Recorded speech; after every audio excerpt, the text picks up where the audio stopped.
Pero dito po ngayon sa Konektadong Pinoy bill na ito, nasa NTC, isinasalang-alang na naman ang lahat practically ng regulasyon dito. Kayo po naniniwala kayo na itong mga taga-NTC, magagawa nilang trabaho nila ngayon?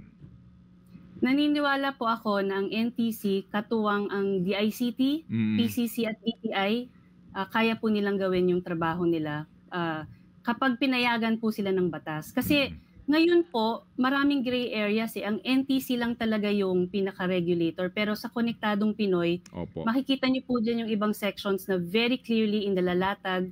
Ang DICT, katuwang na ngayon ng NTC. Sa policy making, sa put up ng mga standards at mga criteria, pati na rin po yung mga policy framework na kailangan ng NTC para tulungan siya. Ang capacity building po ay definitely isang bagay na kailangan natin. At nakikita naman po namin na dahil po papayagan na ng Konektadong Pinoy, pati ang pagtulong ng Philippine Competition Commission sa NTC, mas magiging mabisa po ang pagtatrabaho ng NTC kasi ngayon nag-iisa lang siya eh. So ngayon po ay tulong-tulong, kumbaga sama-sama na sila kasi may mga kanya-kanyang mandato na sila sa ilalim ng Konektadong Pinoy.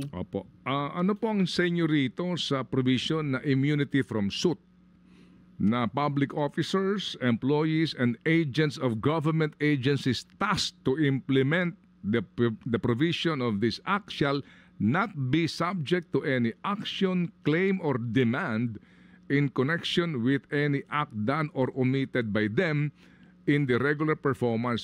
May catch lang po dito, di ba? Except daw kapag may ginawa silang bad faith or gross negligence. And knowing the justice system in the country, medyo, ba't kinakailangan pa ng ganito?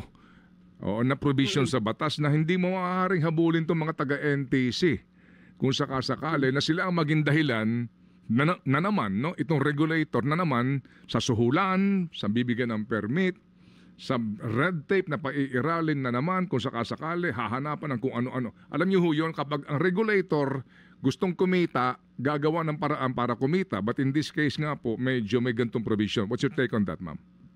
Opo. I think very clear naman po yun, Manong Ted, na ang immunity from suit dyan ay kapag ginagawa ng regulator ang trabaho niya. Kasi sa ngayon po, i-admit naman natin na maraming pagkakataon po na ang regulator, kahit na gustuhin po niya na gawin ang trabaho niya, pwede po kasi siyang ihabla as an individual.